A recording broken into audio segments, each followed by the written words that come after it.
Ibu Nur Aini, kita proses sebentar dan kegiatan kita insya Allah menjelang asar. Sehingga tidak terjadinya kekurangan gizi yang membuat pertumbuhan calon anak atau janin oleh atasan kita.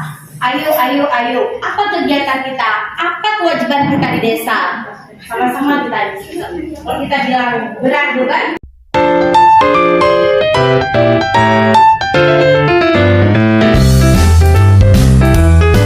Yang disampaikan oleh beliau adalah tentang dua materi, yaitu satu konsep dasar stunting dan 1000 HPK, dan kedua komunikasi antar pribadi. Setelah sesi Ibu Nur Aini, kita proses sebentar dan kegiatan kita insya Allah menjelang asar sudah kita tutup ya Bu ya. Demikian waktu dan tempat saya kembalikan ke Ibu Nur Aini. Assalamualaikum warahmatullahi wabarakatuh. Waalaikumsalam warahmatullahi wabarakatuh. Baik, terima kasih kepada Ibu yang telah memberikan kesempatan kepada saya pada hari ini. Assalamualaikum warahmatullahi wabarakatuh. Waalaikumsalam warahmatullahi wabarakatuh. Bersyukur alhamdulillah pada hari ini kita masih diberikan kesempatan. Hari ini kita siap untuk mengikuti materi? Siap. Kalau jam 2 kita ngapain biasanya di rumah?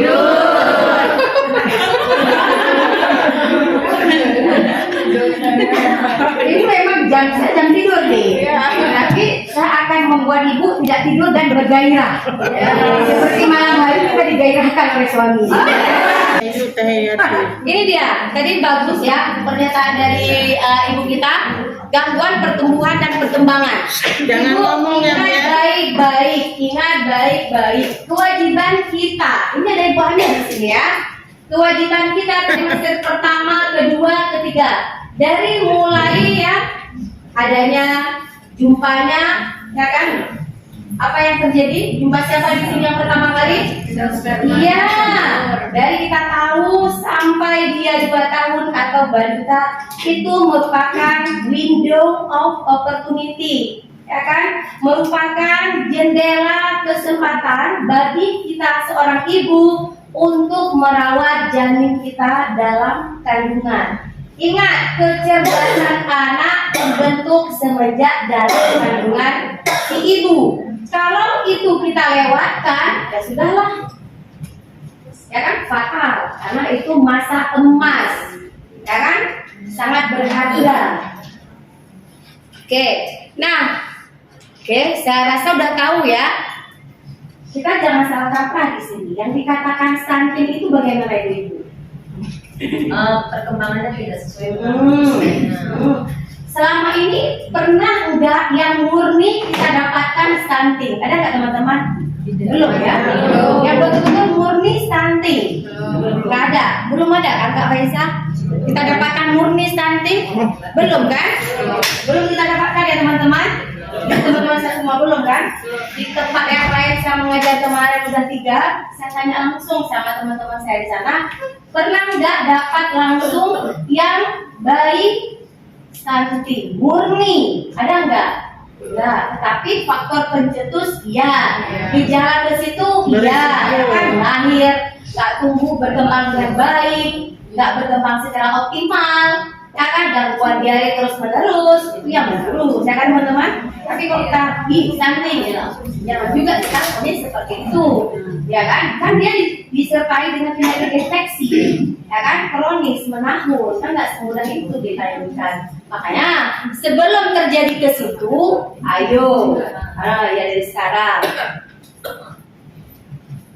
Nah, ini dia penyebabnya. Sebenarnya 1000 hari pertama kehidupan dari dia hamil 70 hari. Semenjak hamil 0 sampai 9 bulan, kita ibu trimester pertama udah ada masalah. Betul enggak? Mual, lupa. Itu kita udah nyerah. Ya kan? Mual, lupa. Kemudian asupan suplemen juga nggak masuk. Perlu kita ingat, sebenarnya kalau kita persiapkan dari awal, janin nggak bisa kita persiapkan. Kalau berhenti, riset orang dinyatakan 4 minggu atau 8 minggu sebelum dia melanjutkan ke jenjang perkawinan, kalau tidak memenuhi persyaratan Contoh nih, Lila. Ya kan teman, 23,5 kurang, nggak usah dulu nunda dulu. Bukan berarti tidak dianjurkan untuk program, ya untuk untuk program anak. Tapi nunda dulu alangkah bagusnya. Karena kenapa? Sendiri aja dia sudah tidak memenuhi persyaratan untuk menjadi seorang ibu, bagaimana nantinya, betul nggak teman-teman? Karena kalau awal kandungan itu kan turun berat badan, ya? Turun, pasti turun tuh. Ya kan teman-teman, nanti pasti naik lagi kan? Di situ aja kita sudah kaji ke dia, makanya persiapkan dia untuk dia konsumsi asam folat. Itu bagus sekali tuh. Penelitian orang 40% itu mencegah autis dan Down syndrome pada anak kita dalam janin. Tapi sekarang kita nggak sama, beraneka ragam pola pikir orang, ya kan? Kayak dari vitamin, anak dulu vitamin, ada yang jamu itu kopi ada yang sehat, betul nggak? Pola pikir masyarakat nggak sama semua. Tugas ibu, buku PIM, buku kesehatan ibu dan anak. Kalau itu dia nggak punya, bagaimana cara dia untuk memantau perkembangan diri dia dulu? Kayak nggak berat badan, diminum nggak suplemen vitamin? Ya, itu aja kita sudah tahu. Karena kenapa? Kalau nggak ada, berarti dia nggak pernah mengunjungi teman-teman.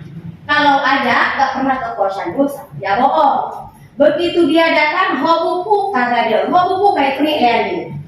Cukup beralasan, pusing kita. Tapi kita harus paham, harus mengerti, harus memahami. Itulah diri kita yang sebenarnya, ya kan? Tugas kita sama-sama nih, tugas ibu-ibu semua, tugas kami juga sama-sama kita rangkul masyarakat kita, ya. Karena kenapa? Kalau itu dia mendapat asam folat di saat trimester pertama, apalagi perencanaan perkawinan dia, kalau memang dia fatal. Fatalnya apa? Trimester pertama udah jelas prediksi semua buta, ya kan? Nah, kemudian sifat manusia adalah bosan. Sanggup kita tiap hari makan sayur enggak sanggup. Itu tadi suplemen vitamin. Ingat, berapa kali kita kunjungan hamil? Teman-teman saya udah tahu nih. Selama hamil. Makan jawab ya. Berapa kali? Pak Dundro yang ambil Hegel. 6 kali. 6 kali.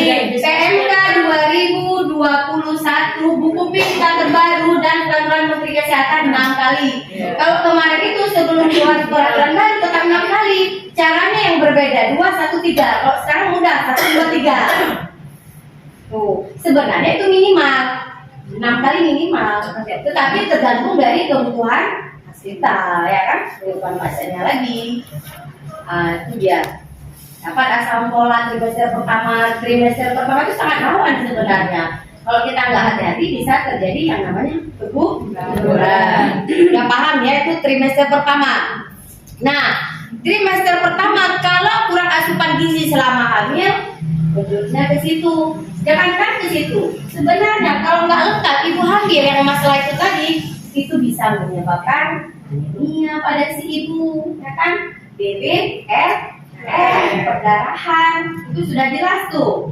Karena kenapa? Kan ibunya, si janin tergantung pada ibunya. Itu dia. Nah, ke semua ini 1, 2, 3, 4, 5, 6. Itu 2 cara kita intervensi gizi spesifik dan sensitif. Kalau yang spesifik itu tentunya di kita, di kami, di semua teman-teman sama saya dan kita semua.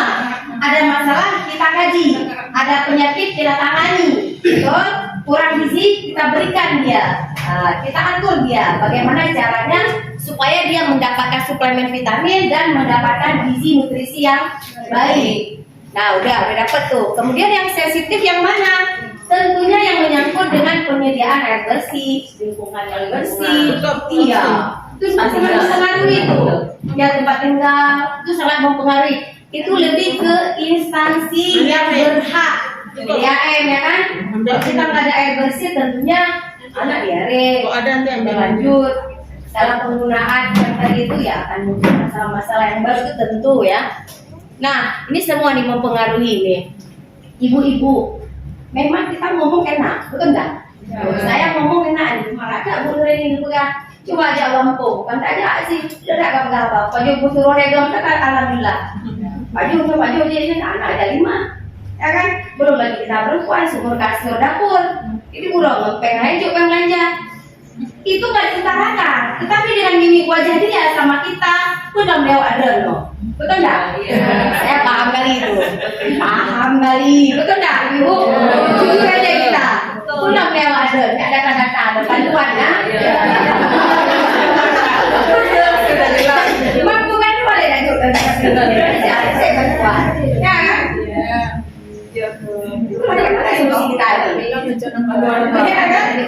Yang atas menyuruh ini, yang tengah menyuruh ini, yang bawah adalah berusaha.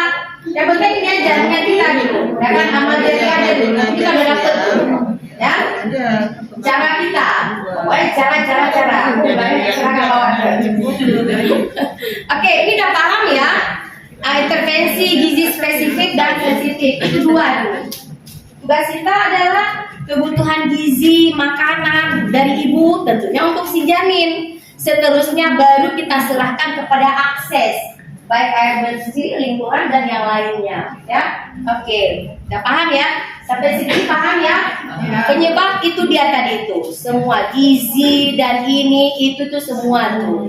Cara kita tugas kita mendata siapa aja yang jadi sasaran kita. Jadi, apalagi boleh ya? 4 Jatin, ibu hamil 4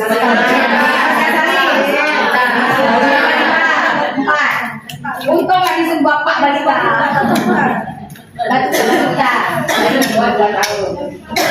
untung ada isu ping ayah tidak boleh belum isu ping saya udah kapan bel. Oke ya, apa dampaknya? Tentunya kalau kita mikir dampak jangka pendek dan panjang sama aja. Ini yang intelijensi kognitifnya kan itu sangat mempengaruhi, itu sama aja sebenarnya.